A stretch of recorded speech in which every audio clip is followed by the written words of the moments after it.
Should be. Yep. It'll appear. Takes it a second. I know.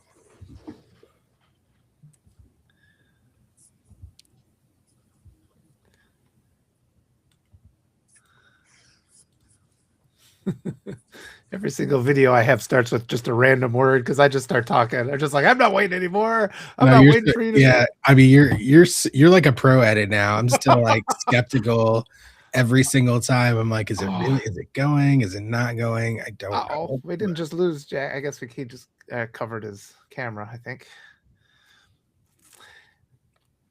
I still don't see it, but let me see if I can find it. Oh, I see it here. Okay, yeah. All right. Perfect. Gosh. All right. Yeah, we already got 23 people in. All right. Good. Oh, but we Excellent. lost our guest. I got Jack. All right. Fine. All right. We got everybody here. Yay! People joining in the chat. Good morning, everybody. Gloria, Bob, Millie, Brandon, welcome. Thank you guys so much for being here, joining us for our convo today. Jan, welcome. Nice. Hey, Right. Robert. It's good to see Bob here. I haven't seen Bob in a little while, so that's fantastic. I was just thinking about Bob, so good to see him. David, Jan. And hi, guest. Who is Jack? Should we get right into it? Should we go? Yeah, go for it. You take it away, Walter. I'm just so happy. And I guess it's been about a month ago now. I got to meet Jack when we were talking with Nick Paro, and I was just like, oh, this will be great. And I just like to connect wonderful people. So bringing you on here with Will was a no-brainer. So I'll just turn it over, Jack. Tell us a little bit about yourself, and then we'll just kind of go into, how can we can be more effective, more productive resistance, I guess, and awareness of what we're facing. But give us a start there, Jack. Yeah, for sure. Thanks so much, Walter. Thanks for having me here. I've been looking forward to talking with you and Will. Y'all have been doing great work just to promote positive resistance and a positive movement forward. And I'm excited to join in on the conversation and maybe uh, offer some WD-40 for some points of resistance that people are feeling. That's good. Yeah, we need that. And I appreciate that. I get told that I'm being pessimistic quite often. So it's good to see someone have a perspective that I'm presenting a positive view. Well, knowledge is power, right? And we have to talk about the bad, right? So that we can move forward and create a more perfect union, right? A better society for all. We can't sweep dust under the rug and expect a clean house. 100%. I feel the exact same way, and the way that I think about it as a former mathematics teacher, right, is you can't solve a problem without first identifying the problem, right? It's not really possible to come to a solution, even of the simplest problems, without the correct identification. This is like a generations long, complex monstrosity of a problem. And so we definitely need to have a clear understanding of what we're dealing with. For sure. And that's so funny. Sorry to cut you off, Walter, but I just wanted to highlight too, like the juxtaposition between, like, as a math teacher, you see it, as a nurse, I see it, right? Like, I cannot take care of a patient if I don't know what's wrong. So I need people to be completely honest with me. There is no judgment. I need to know where the gerbil is, how long it's been up there. I don't care. We need to get it out. Like, like there is never any judgment, but like we need to get the gerbil out at this point. Like it's been up there too long.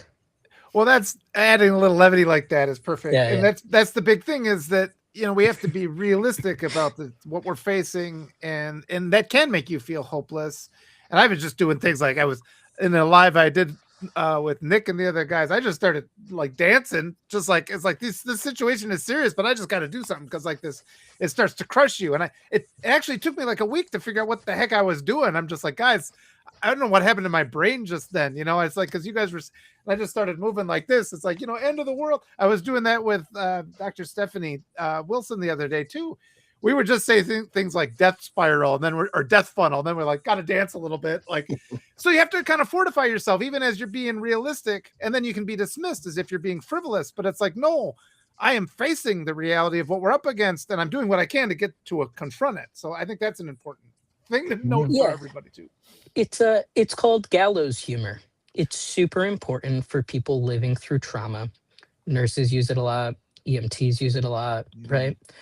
If we pull back as a society and think about what we ask of our fellow human, who is a nurse, like I have had to break people's ribs in order to pump blood through their body so I could reach their heart, right? Like that's what society asks of me, to keep them well, however they see fit, right? So then what do I do with that? What do I do with that feeling of breaking bones under my hands to try and save a life? I say something like, tell me where the gerbil is, we need to get it out, right? It's gallows humor. It's a way for us to process the unimaginable that we have taken on as our normal to help others, right? So I think it's important to use gallows humor, and I think it's very strong, because if we don't joke around, if we don't offer our brains some levity, right, there's only so much the neurons and synapses in here can take before they're like, enough. And we get paralyzed and we don't move. We enter this like freeze fawn. There's no more fight or flight. At least in those we could take action.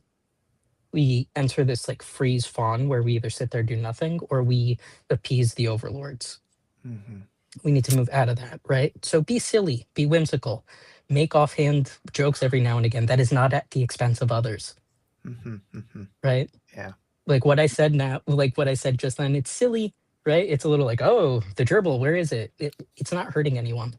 I'm not villainizing anyone. Use humor correctly. Yeah, for sure. No, bringing levity. You need to be whimsical for sure. I don't know if you've seen Hedwig and the Angry Inch, but there's the famous quote, "I laugh because I'll cry if I don't." And sometimes you need that. I find that over time, my capacity to continue forward, focus directly on revolutionary acts, has increased drastically. So I'm putting that out there just for people to consider that there's a way forward where you can get to a point where, you can really be with pinpoint precision on it all the time, like it is possible. It's really all about what stage of the revolutionary growth process that you're in.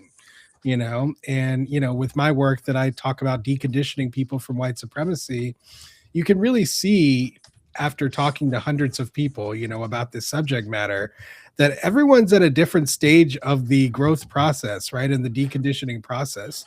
So, that's why, in my previous live, Walter, that we had with Margaret and Sima, Margaret was kind of like, I'm not going to put my face out there. She's like, I'm not going to be out front and center at anything. And I'm like, that's perfectly fine. And in fact, I don't think it's reasonable to expect everyone to be out front and center and putting themselves out there in the way that I am, or risking their lives in the way that I am, right? Like, I don't expect people to do that.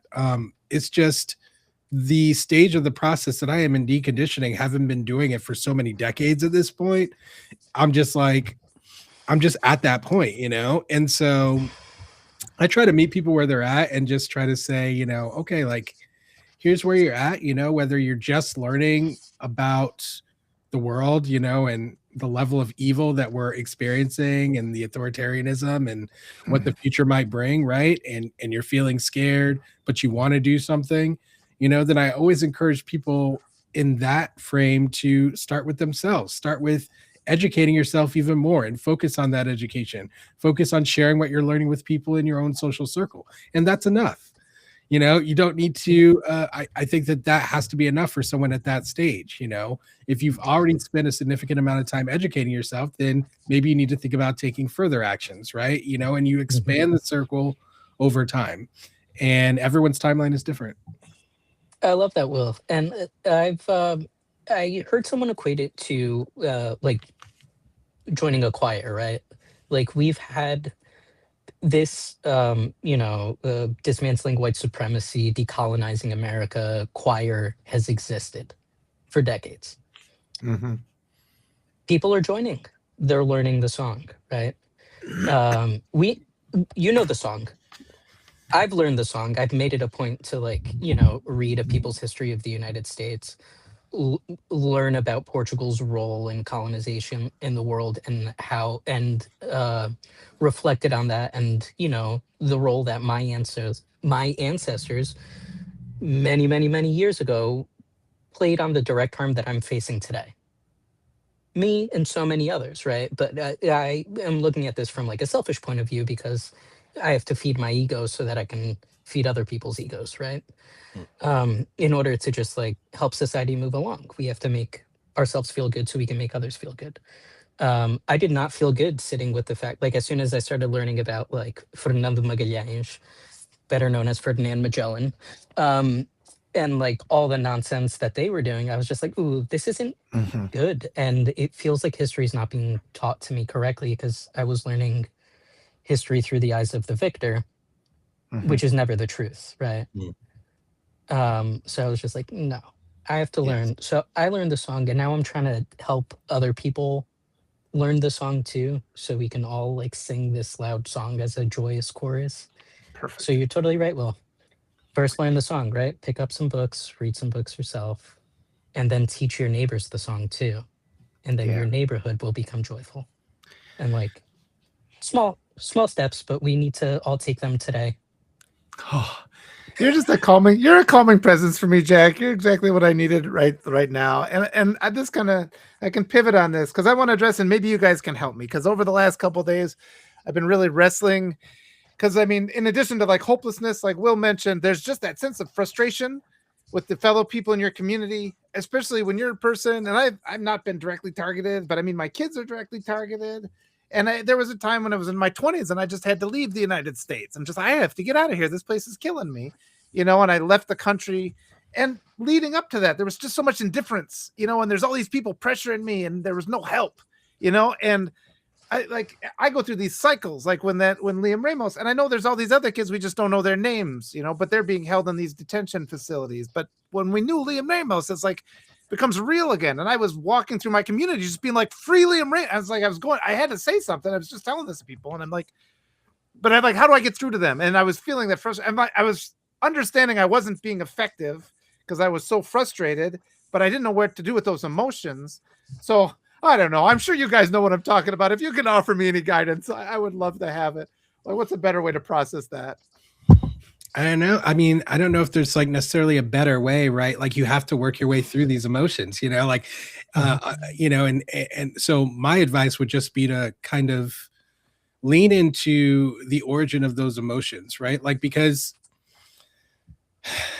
I actually don't really get angry about this stuff anymore. Like, and it's not because it's not worthy of anger or anything like that. It's just because I understand that I'm maximizing my efforts for change. You know what I mean? And because of that, and because I'm so engrossed and involved in that, I don't really ever feel like I'm not doing enough or something like that. And I don't have some kind of illusion that my individual actions are going to transform the entire war, generations long battle that we've been in. And so I think letting go of some of that idealism sometimes of like, you know, I see what's going on and therefore I can change it. It's just that's not really how it is, right? It's like it's more like I see what's going on and therefore I can change myself in order to try to change the world. And I think once we get to that mind state, a lot of the outside influence kind of goes away because I'm really in harmony with myself and what I'm doing. I don't know. That's the best way I can explain it. But like this way of being, Walter, it's new for me. Like I reached a stage in my development where I was feeling this way. And so I just want to give people some hope again, for the future of how you might feel internally as well. Because mastering your emotions, even ones where you're dealing with absolute abject evil, it is possible. And actually, it's a powerful weapon in these revolutionary times. What about you, Yeah, for Jack? sure. I feel like we don't need to worry about changing our emotions so much as like feeling them and deciding what we want to do with that emotion. Um, because it's all a choice, right? We should feel angry when we watch children being completely victimized. Like our children as a nation are all living through trauma. This is an administration of abuse. This is domestic abuse on a civic level, right? It's we're all feeling it. This is what it's like to have a narcissistic spouse, parent, child, right? This is what it's like to live with a narcissist 24/7. Our children don't know peace already. So for us to wait to be upset that now they're getting locked in cages, to me seems short-sighted and a little late to the game. So yeah, let's feel our anger, but we've been sitting on our hands for 10 years. So maybe let's get off them. Let's go to our town's health center. Let's go to our town's, uh, wherever, walk around, find a group of people doing work and just walk up and ask, how can I help? Don't come in with ideas. They've already been doing the work. Just ask them, how can I help? And follow their lead. Yeah, and once you start doing that, and following those people, then you're going to start feeling empowered. That's Yeah. what ends up happening. And then the more empowered you feel, the less all these other emotions are really going to come into play, because you're actually on the court living your life. You're actually living the things that you were just thinking in your head or whatnot. And when you're doing that, then it really moves things forward. And Walter, I want to suggest that part of the reason you might be feeling that is because maybe you feel like you want to get out there more, like somehow, maybe you need to move to a different stage in the work that you're doing, and maybe that's what you're feeling. For me, I definitely felt that at some point. I when I was inspired to create the Contraband Wagon and start having intentional, purposeful conversations on the subject of race with people in my community, I felt this kind of, I don't know what you would call it, maybe inner, whatever a good word is for inner conflict, but about the fact that, like, I need to do something, and I'm feeling this urge about it. And yeah, I was feeling all kinds of other emotions. I was feeling grief, right, at the fact that, like, this was still going on, and people's willful blindness to it all, and like Jack, that you were kind of implicating. Yeah. And yeah, it was incredibly sad, and I was angry at Black people continuously being murdered, their characters being destroyed after posthumously, and it was, and it goes on and on and on. And yeah, so when I leaned into creating the meetup group, racism discussion group, and I started meeting people in the community, I was so energized, because I was just like, wow, I'm getting people from all walks of life. I'm learning about what people are thinking. I'm able to share my knowledge and experience with them. And I'm creating that space actively and intentionally. It's just, there's really nothing like it, And I think sometimes, while I think there's so much value in these online conversations and whatnot, they're just limited. These can't be an end. You know what I mean? Like, these conversations can't be an end, they're a beginning. And so yeah, like I've said many times before, my goal is the creation of live events, because I think live and in person, I'm able to kind of help facilitate action a little bit better. Like, there's some distance that you get from taking action by being online a lot. Well, it's that like shared energy, right? Like we're all specks of the universe. We're all filled with stars. We're all power, right? So when we get together, when you have two universes colliding, sharing ideas, right, building something, there's something like there's something there. You build bonds. There's shared chemicals in our brains, right? You get hits of dopamine and oxytocin. I'm not going to say the right words today. My coffee hasn't hit, but it starts with an O, and it makes you feel good. But like you get that from like uh, being in person. So Will, the live events are definitely a way to go.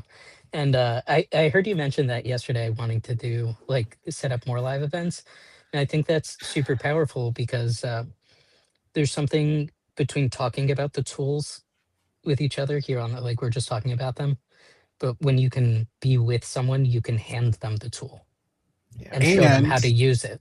I can display it for them, like, Exactly. yeah, Yeah. I can literally show you, and Thank it's you, ve- Jandra.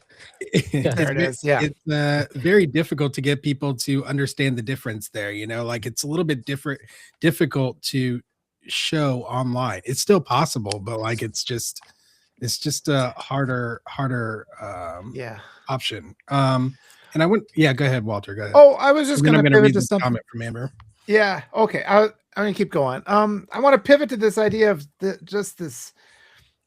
division among allies gets really hard. And like we were talking before about gallows humor, and it's like, okay, that's a need. And I find myself apologizing for it sometimes. And I'm just like, I know this is a serious thing, but I got to shake this off, because then they're going to accuse you, like on the right, they're going to accuse you of like locker room talk, and it seems like everything that we have that's good. Well, it's just that it's so easy for me, especially where people are like, Yeah, they make that but assumption correct them. about you. But correct them, Walter, because they're going to say, like, oh, that's locker room talk, and be like, wow, you must live a very, very privileged life because it's gallows humor and I can teach you about it. So it looks like you've never lived through trauma. I'm so Yeah. happy for you. But see, I Right. And wouldn't just want to like, say that to that's it. somebody because I wouldn't want to say that to somebody if I can recognize, because I've had a couple people, they've sent me comments, they're like, F you. And I'm just like, I can tell this person's in pain, right? Because I can tell the difference Yeah. between somebody who's attacking me because they're dishonest, but I guess maybe I'm just working on this, not of this I don't illusion know. of disagreement between people Yeah. that should be allies. But just because you're in pain doesn't mean you're allowed to hurt others. That, Because I've been in yeah. pain my whole life and I don't see that as a free pass to go around DMing people, fuck you, that I don't know. Well, okay, Like let me put it in a that's different. extreme. But I get what you're saying, Walter. I just also want you to not take on the burden of other people's derangement. Well, I need it though too, because I do need to. I mean, I have to be aware. Like this last year has taught me so much about all these other perspectives. I always say it's like, we're all climbing a different side of the pyramid. We can't see other people's experiences. We can only like build models in our minds. We can collective stories, and yeah, I do feel that to help, and it's because there's so many people that are just so hurt, they're in so much pain right now, and there's all this mechanism that's there to divide us, and we can figure out a way to just give each other a little bit more grace. I've been talking about academic disagreements. We got to bring that back. It's like, I'm not against you because I disagree. I'm just working the problem from another angle that you're working it. And it's just, but today people will just say, well, you said this, that means you're an enemy, you're gone, I'm never going to say another word to you. And those are people that we should be talking with. So I guess that's a big issue for me lately. I mean, maybe I question your conclusion there. Is it someone you should be talking with if that's what how they're viewing you? But I know for a fact that there are people that I know that then they stumble upon something that really triggers some trauma that they've endured. Mm-hmm. And at that point, I've seen this happen. I've seen it happen. I mean, I've had conflicts like this with my wife, mm-hmm. where it's just like, we get really upset about something, and it's because we have a shared trauma and we stumbled across it. And so it is easy to dismiss it and say, okay, yeah, people that are doing that are just off, but some of them are just people in pain. And you get to that point where you get more nuanced, and I want to understand it. If I could understand it better, and I guess you're right, I shouldn't put too much pressure on myself, but at the same time, the conversations are important.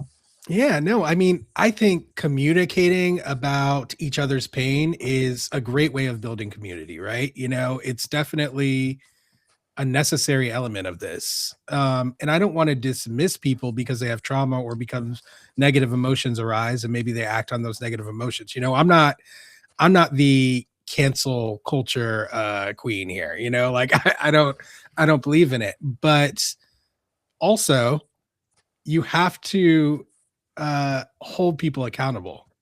You have to hold people accountable. And so ultimately striking a balance there is basically acknowledging people's emotions, acknowledging people's trauma, but also holding people to it's both, right? Like you have to do them both together.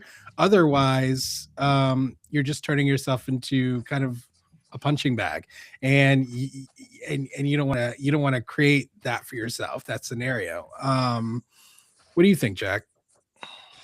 Um, this is very unique because like living as a trans man, I've had to like apologize for existence because of like transphobes out there that are mad that, you know, I breathe, I guess.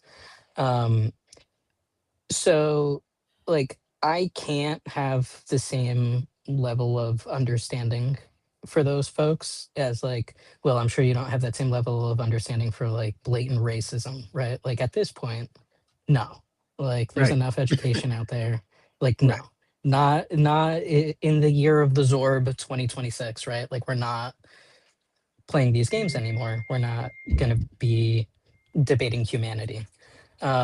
So to me at this point, like when debating humanity is off the table for me in certain like in conversations, if people start oh, but this group of people does this and this, and be like, dude, like look in the mirror, what do? We all like poop the same. What are you talking about? Like so I don't I my grace is really, I'm a very kind person, but give grace to folks who are yearning for understanding. I don't give any grace to bad actors. So like if I can feel it that like it's just like, you know, some nonsense like bad actor trying to get a reaction, I go respectfully, I don't talk to people that don't view humanity as equal. And I walk away. Absolutely. And I keep Yeah. my peace. Yeah. Go ahead. I was just going to say, Walter, and for people who kind of lash out emotionally, right? For those people, I give one chance. Okay. Yeah. I give one chance for reflection, you know, and I'll acknowledge their emotions and I'll be like, this is your one chance, you know. Some people take it, you know, and they're like, okay, no, you're right. That was maybe I went too far here, you know, I wasn't meaning that. And they'll immediately, you know, take some kind of ownership over it, and then we can have a dialogue. But then there's other people who will just continuously try to lean into that, and I don't have time for that. You know, I don't have time to go to work people through their emotions if they're unwilling, you know, to examine themselves. So just make sure that you have some line that you're drawing. Oh yeah. Well, absolutely. Obviously, you know, the people that deny the humanity of others, I'm not even talking to those extreme groups. But I especially in these last year, it's like I've been able to, through these lives, have a lot of conversations with people that, you know, I don't have a lot of familiarity with, you know, their lives or their backgrounds. And there's a lot I have to, because I was raised in that, you know, really extreme conservative, you know, type area where they indoctrinate you and you inadvertently say a lot of things that are hurtful. Right. And so I have to learn though. I have to learn to get rid of that programming, that hate programming. But then you get to a point too, where, you know, it's like in Loretta Ross's book in Calling In, she talks about how the coalitions would start to form and then they just would start infighting. And that's what I'm talking about. I'm not talking about the difference between the extremists. Okay. I'm talking about allies who then start to, and I think that's kind of what we're at right now. I mean, there's people that are, I'm hearing some people get upset, and they're right that so much of our activism is just online, and it's just like, and there's this temptation to kind of reward yourself for kind of entering a celebrity status for the work you're doing now, which really isn't effective because we're not stopping anything yet. There's nothing to celebrate yet. But at the same time, we shouldn't distance ourselves from the people that are doing good work. We have to correct the ship. So I guess it's like too often we get into this either or thinking. It's like, oh, if I disagree with somebody, they must be an extremist who hates human beings. It's like, that's not the case. Sometimes we have really harsh disagreements with people that should be our allies, and there's just some sort of a trauma that's preventing us from doing that. And yeah, what Will says is right. And I have had some of the most powerful conversations and connections I've had, though, have come when somebody have just come at me swinging, and I've just said, okay, I'll absorb this. And just like Will said, it's usually not chance after chance after chance. It's usually like, okay, I don't fully understand what I said. Could you please educate me on what I said? We'll work through this together. And a lot of times when you do that, you feel that switch of the relief come in where they're like, oh my goodness. And I've had people then, like, sometimes it takes them a couple months. I'll say that and they won't respond to me for 2 months. They're like, look, what I said 2 months ago was wrong. So you got to give people that much time too. But I mean, the complexities of these emotions and with all the horrors that we're facing right now. I mean, we are navigating a minefield out there, and and like Jack says, we gotta have a safe space. We all got to come together because we're not going to make it alone. But the complexities they build on top of each other. So you guys are experts, and your words are helping me. It'll take me time to process them, but they are helping me. I mean, you're an expert too, man. You're walking this journey same as us, and I like what you're bringing to the table here and telling us what you're going through. Yeah, like, I mean, I accept people as they come, like there are people in the anti-racism space that I have severe disagreements with, right? Like, and yeah, that's we can't expect like we're all going to align harmoniously. That's another one of those irrational expectations, and it's also not required for revolution. Yeah, it's just Jack? Yeah, go ahead. We don't all sing the same note. We're all part of the same choir. We all have the line we're singing, right? Yeah. It's going to make a beautiful song, but we have to stop trying to force people to sing our line. Sing your own line, spread the song, right? We can't get trapped in the idea that if people were just thinking like us, that everything would be better. Like, well, that's not it though. What I'm worried about is you get people that they end up spending more of their time attacking you than they do in their activism. Then I mean, these kind of things just kind of happen, and some of them are not dishonest actors, is what I'm saying. Sometimes people, and I think it's they need an outlet for their frustration, is what's going on. But I mean, it still is causing problems, even though I understand it's like we're still destroying our coalition. We need this coalition to come together. So yeah, I guess I'm just throwing. I mean, that's where that person is on the pathway, right? It's like they're feeling frustrated. They're working through something. Yeah, exactly. They're feeling frustrated. They're directing it in the easiest place possible, and that happens to be this. And they need to go through some self-reflection about it. And Walter, a very important line that like I've like kept in the back of my head all throughout my nursing career is, "That's not for me." Patient yells at me about something, that's not for me. Right? That was for them. They're going through something. It's not for me. So I don't pick it up. I don't need to pick up that hot burning coal. They threw it. That was for them. I don't need to pick it up. I can acknowledge it and I'll be like, hey, you threw a hot coal over there. Yeah. We could talk about it if you like. I'll be right here. And that's it. Like, and we can also offer that safe space to be like, hey, I saw I did that and it hurt you. I'd like for you to tell me more when you're ready. I'm here. Right? Yeah. I don't want to hurt you again. Something like that, right? And like leaving it like that. Be like, I saw that what I did caused you to have this negative feeling, emotion, experience. I'm sorry that you experienced that. I'd like to talk about it so we don't do it again. And that's okay. It's okay to like take ownership of it and be like, that wasn't my intent, but I realized the effect that it had. I'd like to talk about it so that I don't mistakenly do it again, right? And that's okay. We're all gonna stub our toe. It's gonna happen. We don't need, but let's all like just remember these are stubbed toes. It's not a broken leg. We can still keep moving forward in this journey. It's okay. Yeah. And that's not just for you, Walter. That's like for everyone that feels like stuck and doesn't know like how to move forward. It's all right. We're gonna get bumps and bruises and scrapes. Yeah. And I always like to emphasize to people, there's so many malicious actors out there. There's so many bot accounts that take what appears to be an argument and they jump on there. Oh, I agree with so-and-so. This all might be programmed like a lot of these things, but I think we do have to recognize it and recognize it is really important to have these strategies, and just like grace for allies is what we should have called this. Let's have some grace for our allies. And I know I've had a lot of, but I mean, I have a certain, because just crossing all these divides, and there's just divide between, the racialized white community and the racialized black community and a straight white guy and the transgender community. And there's so much friction that's been installed in there, and there's all that grit. And so we do have to take a couple of those hits to clear the path so we can have a coalition. But yeah, I guess you're right. You have to find a balance. You also have to protect yourself. So as always, it's never just one or the other. There's a big thing here we're dealing with. Well, yeah, just from like the experience of like a childhood sexual assault survivor, someone who's Yeah. trans, someone who's queer, right? Someone who had like I pointed at the State of the Union yesterday while my husband and I were at the TV. I wasn't watching it live. I wasn't giving that guy views. I found someone else watching it and gave them views. Yeah. But I pointed to it and I'd be like, the entire country is growing up with my father right now. Like that is Yeah, my that's what dad. I felt that too. I felt that Yeah. exact same thing. Yeah. So like, well, I don't want anyone to think like what I'm saying here to just like. That's why I'm saying don't continue to turn the other cheek. You only have two, right?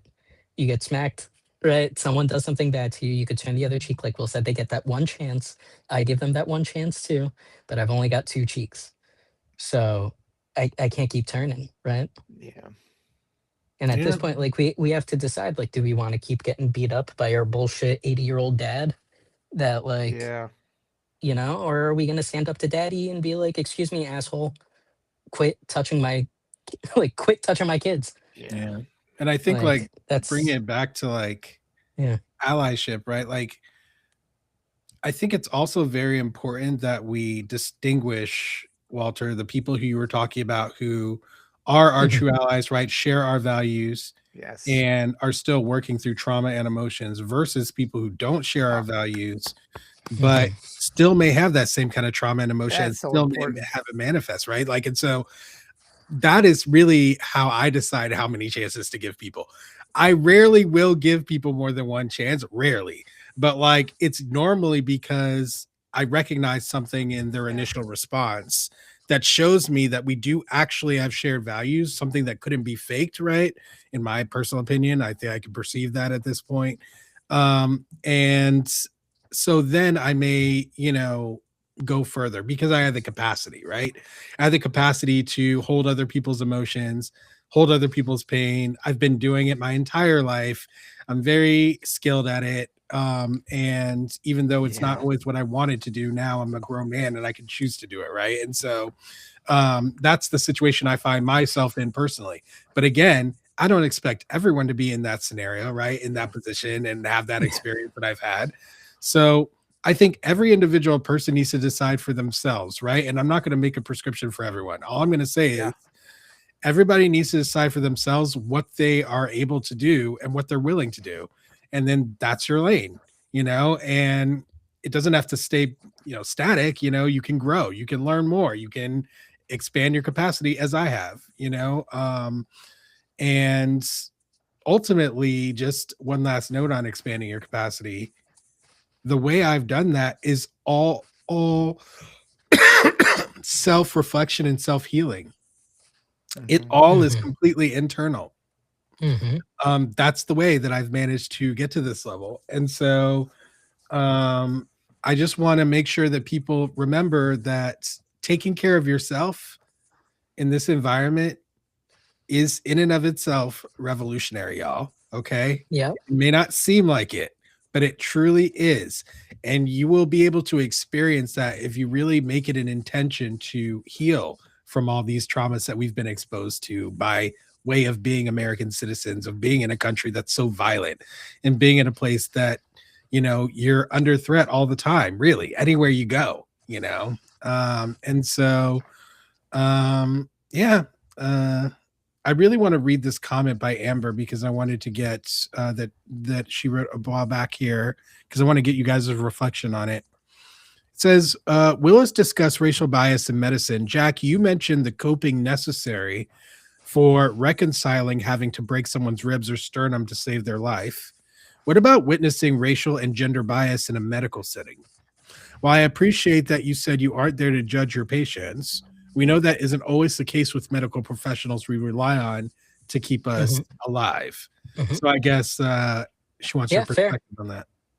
Fair. Amber, the quick reminder, I am a trans man who has to seek healthcare, whose organs are incongruent with my outward appearance.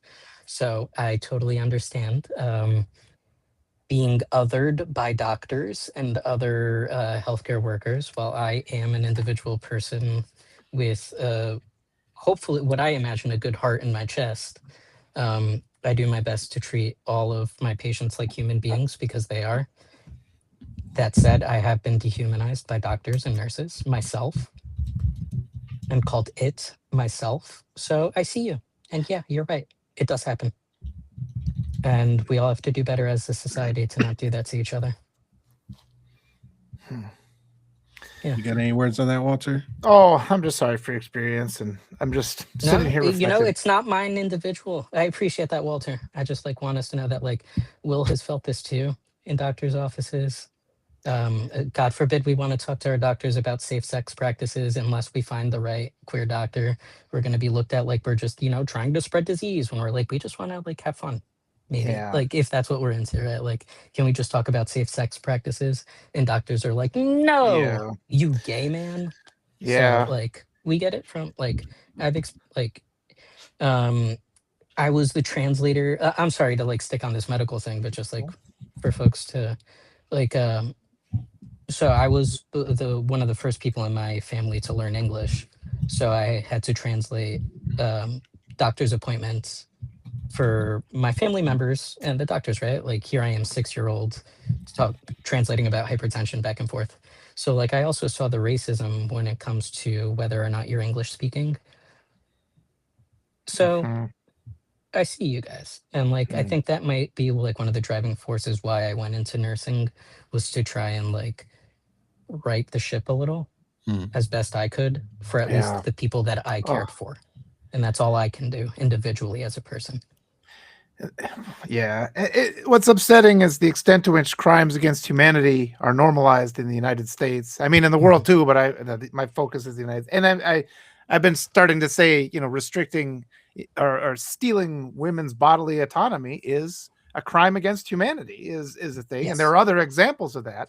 And I think we need today, I'll be talking with a gubernatorial candidate for Wisconsin. I'm going to encourage her to use that language and say, call it. It's like, because we keep seeing then you get all these pressure from people that say, well, we have to appeal to the moderate Republicans. It's like, then run as a Republican. No, we don't. Well, that's Yeah, what I no, say. we don't. If you want to Yeah, appeal to they're not them, Republican. yeah, run as a Republican. I want you to appeal to me, my Democratic or my progressive values. And we get so much pressure, you know. But I think, I'm gonna have to take off. I've got my furnace guy here, so I'll be back in a little bit. Yeah. Yeah, I agree. We don't need to appeal to Republicans. That is not a thing we need to do. We need to keep a clean house. There's no need to drag that dirt back in.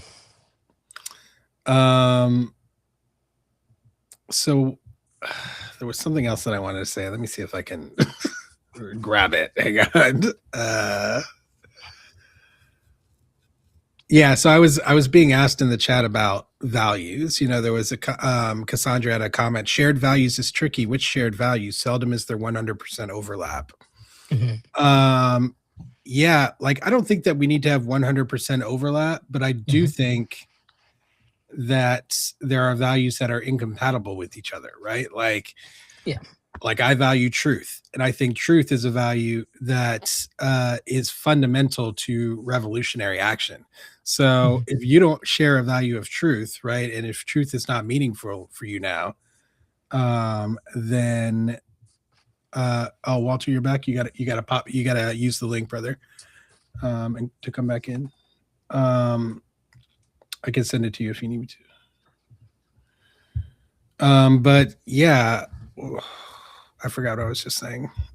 No, but the shared values, right? Like there are some that like you're right. I don't think ever there will be 100% overlap because there's always going to be something that you're more passionate about than I am. And that's what makes you and me.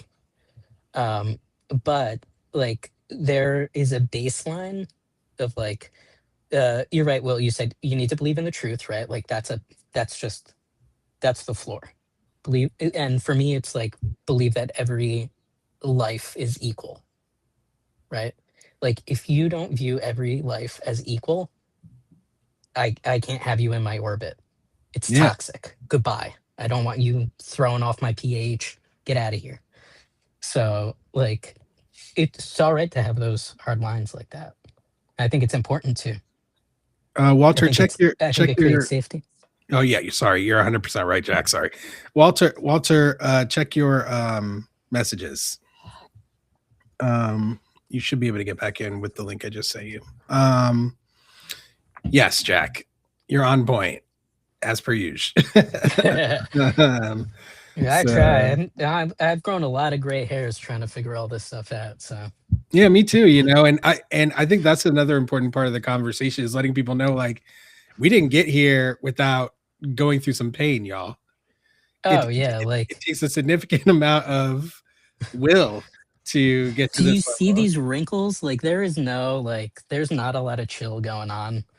Like I've used Yay! all my chill up to get to this point. So maybe like Welcome back, Walter. Hey guys, hold on, I'm on double. welcome.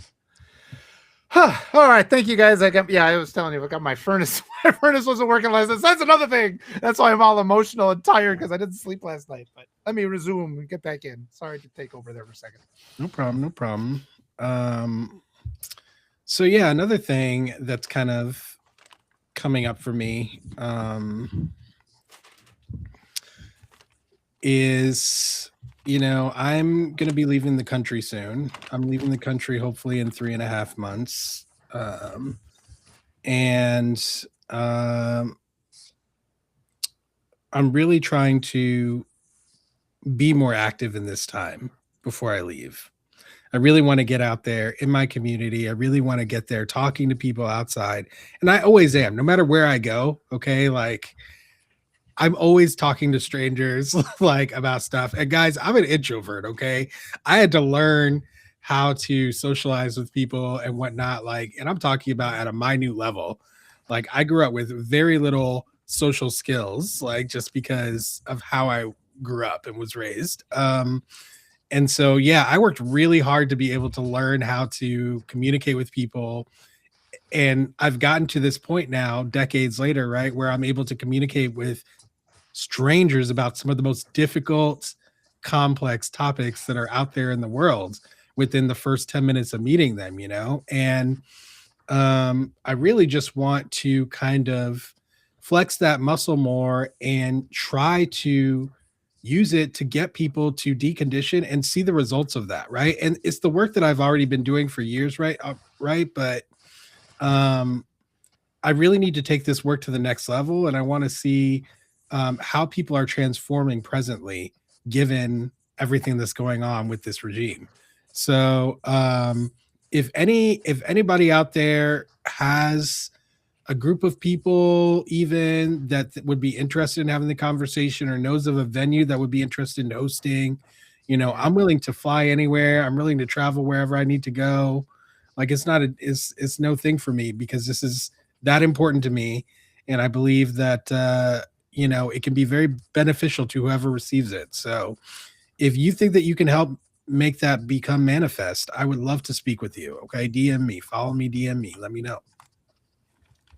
Sorry, I know that wasn't anything anyone that's can pop off on, but yeah, that's what I'm doing. That's what I'm working on. What about you guys? What are your next steps in taking action? Go ahead, Jack. Yeah. So I am actually starting to well, I'm working on of course getting my permanent status up here in Canada. So that's been like top priority. But in the meanwhile, I'm um making friends with the locals here, right?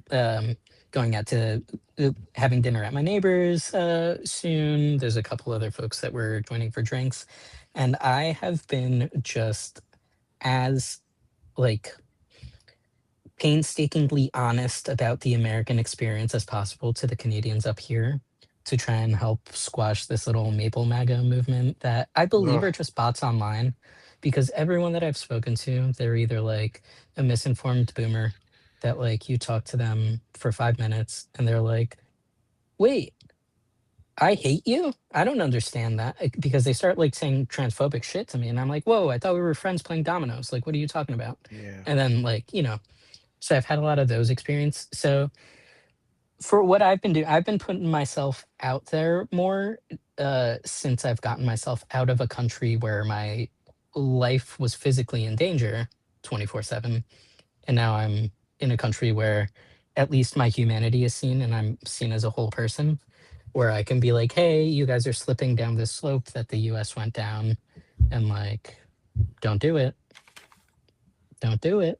And So that's exactly the role I plan to play in my new country. And last year, when I was living there for almost 3 months, I did a lot of that because American propaganda, y'all, is strong. Yes. it's bad. Ever it's since Grease crazy. Lightning, ever Yeah. since that movie Grease, we've screwed the pooch on that. I mean, yeah, people had no idea how bad things were here. And yeah, so it was an honor to be able to share my experience with them. And it was very interesting because people listened, Mhm. you know, like, and Yes. I'm not used to that. I'm really I'm really not used to being listened to. And like, it was Mhm. strangers, like the cheese shop guy, the farmers, Mhm. you know, the lawyers, like the restaurant workers, you know, everybody I was talking to, everyone was very keenly listening and accepting of what I had to say about it, you know, like Mhm. not.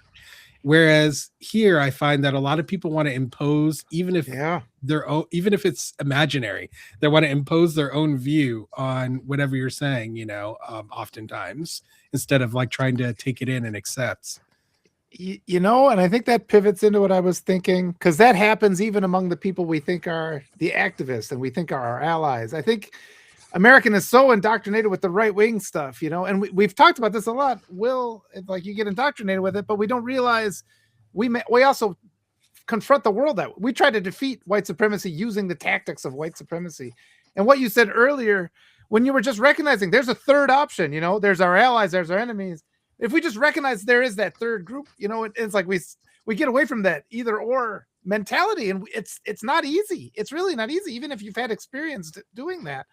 And yeah, I think that's going to be my takeaway from this, and just developing more of this positive and just grace among allies.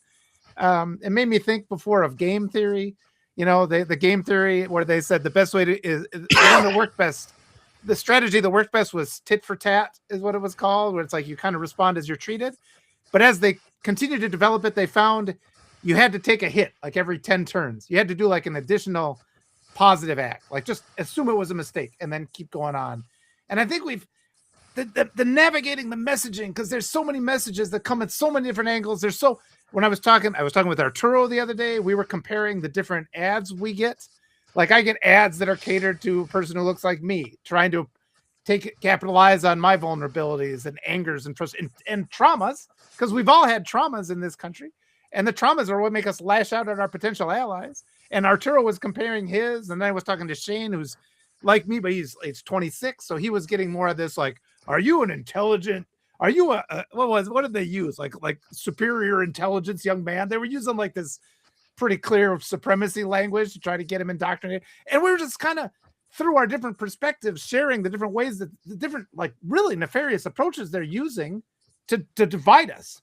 And so I guess my frustration is it's that overwhelming thing, this thing we're up against. We just have to constantly remind ourselves, yeah, there is that third option. There are the allies, there are the enemies, and there are our potential allies who are just still obsessed with their trauma. And yeah, we do have to sometimes. I don't like taking the hits either, but it has worked sometimes. And you're right, though. Self-care is always the big thing. But at the times, on a day when you're feeling strong, if you get a message and you recognize that it's from trauma and not necessarily from somebody being an ally, we have to give that person a little grace. We have to have positive assumptions. It's all the negative assumptions that get us too. Take the time to be scientific, as Bob would say. I just saw his name, so that helped too. Yeah, like and I would say abandon assumptions. You know, Mhm. Yeah, just that's find easier said than Mhm. done, though. That is. So that's it's true, but it's a mindset. You know, like it's a decision that you can make to enter into situations and just find out. Like Mhm. what makes it easier not to assume is by just creating a way of being whereby like you just find things out, you know, like it's amazing how much you can actually find Mhm. out when that's your goal, right? When you actually are intentionally trying to. A lot of people don't even try to find things out, and then they'll substitute the things that they didn't even try to find out with their imagination, and that is always going to, yeah. you know, make an ass out of you and me, right? Yep. Like, Mhm. Well, and their indoctrinated assumptions are what that's where they're gonna go for the well of their imagination. is stuff white supremacy has indoctrinated them to Yeah. think. That's that Yeah. unconscious bias. So, go Yeah, ahead. narratives. Yeah. So there's it's a really quick, easy line. This is free for all of you, no charge. That we use in nursing a lot. When we get like hit with something that feels a little like, oh, out of left field, what the hell? The immediate reaction that like we're taught to go to is, tell me more. Yeah. Just tell Yeah. me more, right? Like if you get hit with Simple, something that like doesn't feel effective. right, whatever, tell me more so we can truly understand what's happening. Mhm. Instead of putting words in their mouths or thoughts in our brains, just tell me more. What's actually happening here? Yeah, there's other techniques that that's a great Yeah. one. There's other techniques that I utilize when I hear something I don't necessarily agree with, but I don't think it's useful to go down the path of disagreement. Then I'll just say something like, "Oh, I never heard that before," or something that is true, but that doesn't implicate, Yeah. the argument. My go-to is a lot of, huh, interesting, and then off to something else. I'd be like, Yeah, okay. like I mean, I Yeah, and never heard that before is good. yeah, like I mean, Yeah. and I don't do it to avoid. I'm not avoiding confrontation, really. Like, really, what I'm trying to do is I'm trying Not to give it focus on. oxygen. Yeah, exactly, Yeah. exactly. Like, not Yeah. bring that into existence. Exactly Yeah. right. Like let's bring into existence where we overlap, where we have universal values that actually overlap, right? And that's why I think really starting from a values-based discussion is so critical because Mhm. it stops you from wasting your time. It's a very easy way of distinguishing who even is a potential Walter, like you were talking about in that third group, because someone who doesn't, like you said, Jack, value all human life, that is not Yeah. someone who you're going to be able to talk into being revolutionary. Like, it's diametrically opposed to a revolutionary way of being, which is what we need right now. And so that is a person who is going to have to do their own individual investigation of their values. Now, a lot of people need to do their own individual investigation of their values, and they may be acting out values that they haven't consciously like kind of taken hold of, right? And so these are a lot of people who I'm targeting, people who maybe are acting in contrast to the values that they purport to hold, right? Or they believe themselves to hold. Because it's something that can happen um when you've embraced kind of this mindset of willful blindness, which I think a lot of Americans have, right? People who have told themselves, "Oh yeah, I care," but then their actions don't reflect caring, right? People who say, um, you know, just people who talk a big game, but they don't act it, right? And sometimes people just need to be shown that discrepancy in order to make significant changes, but at least people need to be put to the choice. And I really feel like in American society, the choice to hold certain values has been stolen from people very insidiously by suggesting, oh, well, if you're a part of this country, you believe in American values. You're part of America, you believe in American values, and here are American values, but then we're going to set up the country so that our environment is completely opposed to creating those values, like the pursuit of life, liberty, the life, And liberty, and the pursuit of happiness. happiness. Exactly. Like, I Like, mean, we this can't pursue environment that we're in, happiness. What the hell? this environment It's not is built for that. completely opposed to that, basically, Yeah. And so, This entire like system is built up. Be like happiness. We need a law against whatever they're doing. Like it is joy, not. let's squash it. Right? Oof. Whimsy, absolutely not. Get these kids out of Yeah. recess.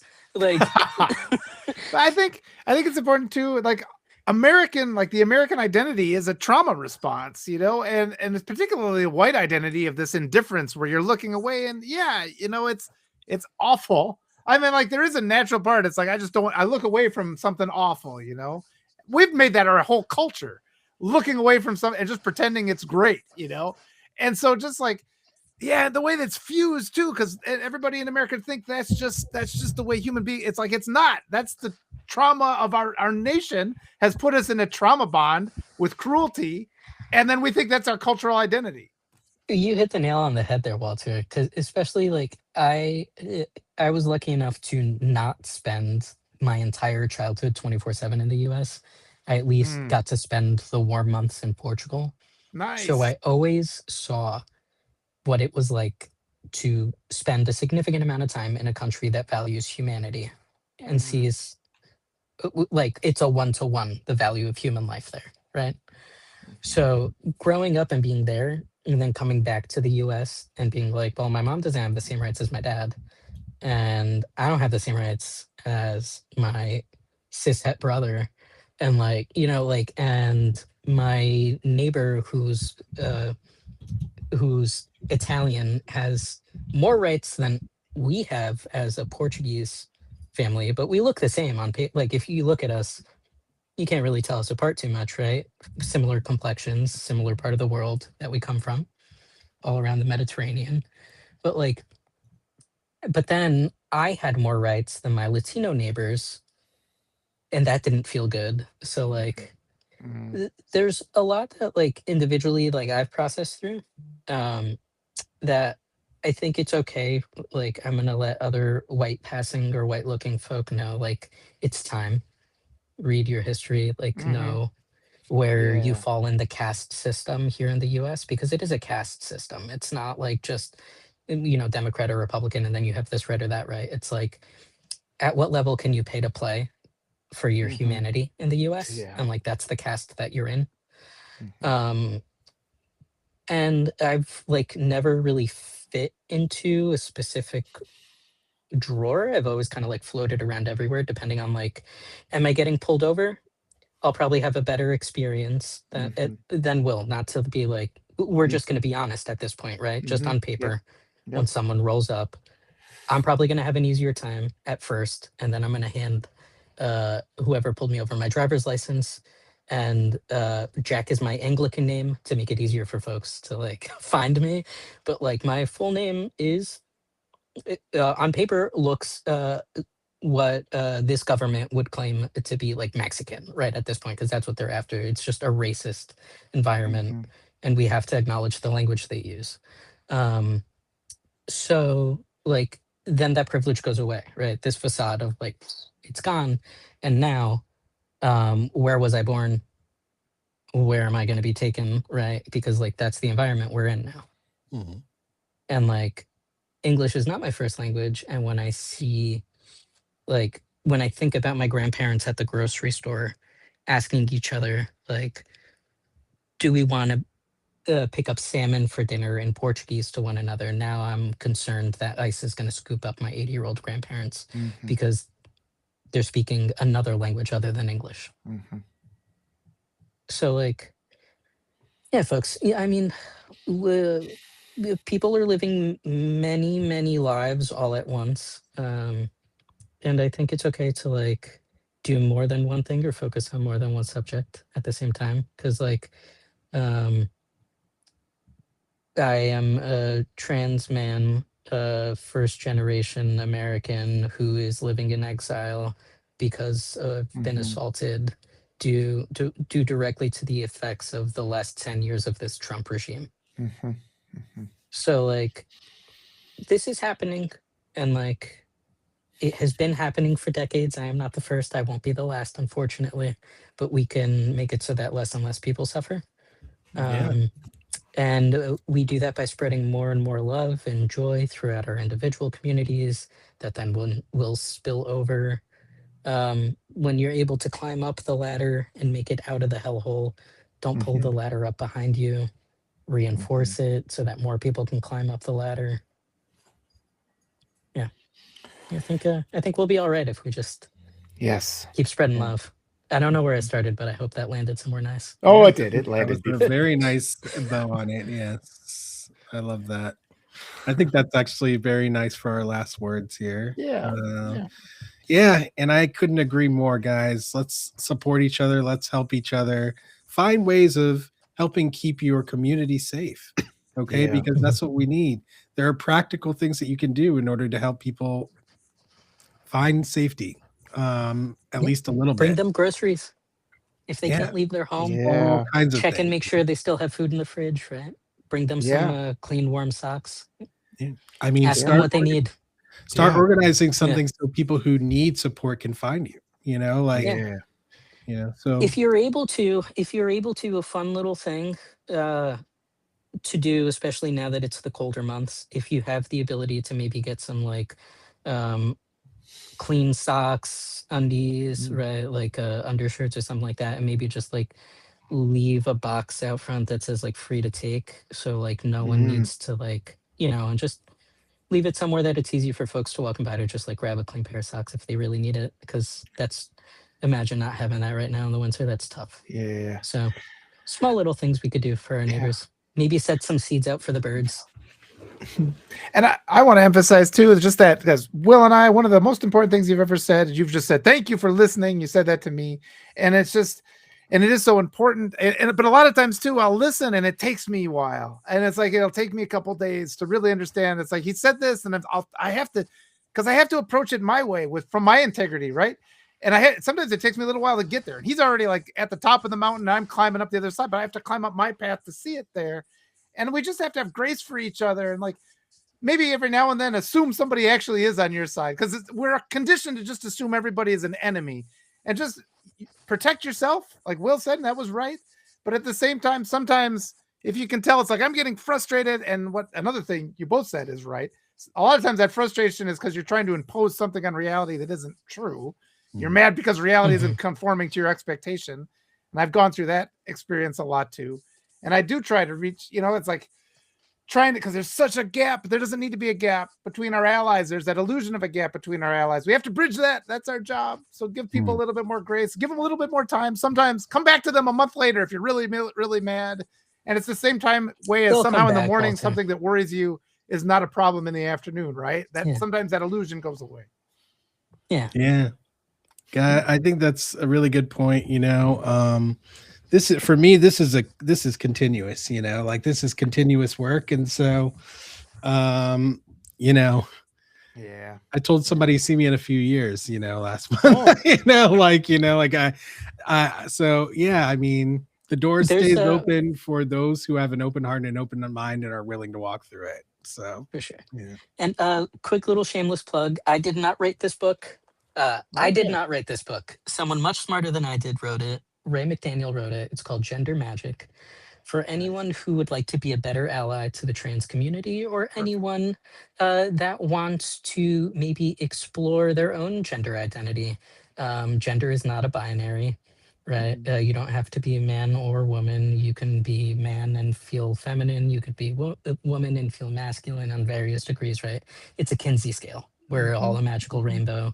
We're all cups of coffee with different levels of cream and sugar. Give it a read. Nice. It'll give you some advice on how to be a true ally. Because you can be an ally in name, or you can be an ally in action. If you'd like to be an ally in action, very good read. There you go. Gender Magic. Perfect. Check it out, y'all. Yeah. Thank you, Jack. Thanks for your time today. Appreciate it. And thanks for having me. Yeah, it was a pleasure. I really appreciate you, Jack. I always appreciate you too, Will. And it was just, I got to go and sit and think about these things again. I'll have to listen to this and look and make some notes, and I'll send you some messages maybe. Yeah, I appreciate both of your perspectives today. Thank you. I'm going to be reflecting as well. So you guys enjoy the rest of your day. I'm going to go help my mama out now, and love you guys. See you next time. Love you too. And love everybody in the chat. Thank you. Bye.